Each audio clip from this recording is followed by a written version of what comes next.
হাসি দেন নাই। হযরত ফাতেমার ভিতরে কোনোদিন একটি আনন্দ উল্লাস পালন করতে দেখা যায়নি। কারণ ফাতেমা আমার আপনার নবী বিশ্ব নবীকে কলিজা দিয়া ভালোবাসতেন।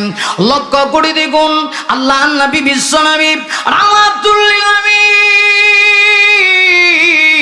নবীজি যখন পৃথিবী থেকে বিদায় নেবেন, আমার নবীজির ইন্তেকালের 4 দিন আগের ঘটনা।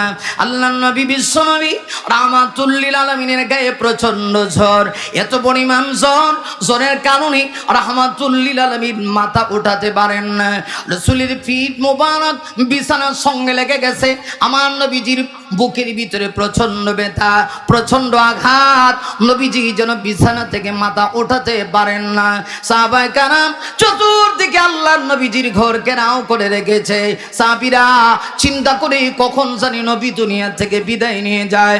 সাহাবীরা চিন্তা করে, হায় হায় রে, নবী যদি দুনিয়া থেকে বিদায় নিয়ে যায়, আল্লাহর নবী দুনিয়া থেকে বিদায় নেওয়ার পরে এই পৃথিবীতে আমরা থেকে আর কি করব? কারণ সত্যিকারের আশিক রাসূল ছিলেন সাহাবায়ে কেরাম। আল্লাহর নবীজির পরিবার, নবীজির পবিত্র স্ত্রী যারা ছিলেন, সবাই নবীজির খেদমতে নিয়োজিত। আম্মা জান হযরত আয়েশা সিদ্দিকা রাদিয়াল্লাহু আনহাকে নবীজি এত ভালোবাসেন, হাদিসে আসে নবীজির জীবনের শেষ সময়টুকু আম্মা জান হযরত আয়েশা সিদ্দিকার কাছে আমার নবী কাটিয়েছেন। সকল স্ত্রীদের পক্ষ থেকে আমার নবীজি অনুমতি নিয়ে জীবনের শেষ সময়টুকু আম্মা জান হযরত আয়েশার হুজরায় কাটিয়েছেন। আম্মা জান আয়েশার উরু মুবারকের উপরে আমার নবীজির মাথা মুবারক ছিল। আমার ভাইরা, এই অবস্থায় আল্লাহর নবীজির ইন্তেকালের টাইম যখন গনে আসলো, আমার নবীজি প্রচন্ড জ্বর, নবীজির অসুস্থতা আর সরছে না। আল্লাহ রাব্বুল আলামিন চান রাহমাতুল লিল আলামিনকে তার সান্নিধ্যে নিয়ে যাবেন, রাহমাতুল লিল আলামিনকে রব তার সাক্ষাতে নিয়ে যাবেন। রাহমাতুল লিল আলামিনের কাছে এই অবস্থায় মহান আল্লাহ মালাকুল মউত আজরাইল ফেরেশতাকে পাঠাইলেন অনুমতি তলব করার জন্য। হযরত ফাতেমা রাদিয়াল্লাহু আনহা আব্বা জান বিশ্ব নবীজি কখন জানি দুনিয়া থেকে বিদায় নিয়ে যায়। ফাতেমা শুধুমাত্র কান্না করে। ফাতেমার কান্না আবার নবীজির বরদাস্ত হয় না। রাহমাতুল লিল আলামিন ফাতেমাকে ইশারা দিয়ে বলেন, ফাতেমা তোমার কান্না আমি বিশ্ব নবীজির মুখ মুবারকের কাছে নিয়ে আসো।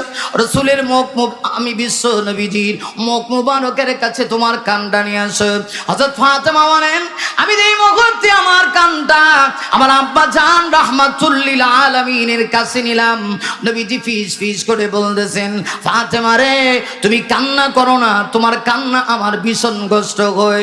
ওরে ফাতেমা শোনো, হ্যাঁ ফাতেমা আমি তোমাকে সুসংবাদ দিচ্ছি, আমি ইন্তেকাল করে এই পৃথিবীর সফর শেষ করে পরকালের সফরে যখন আমি গমন করব, আমার ইন্তেকালের পরে মাত্র 6 মাস পরে কবরের জগতে তোমার সঙ্গে আমার সাক্ষাৎ হবে।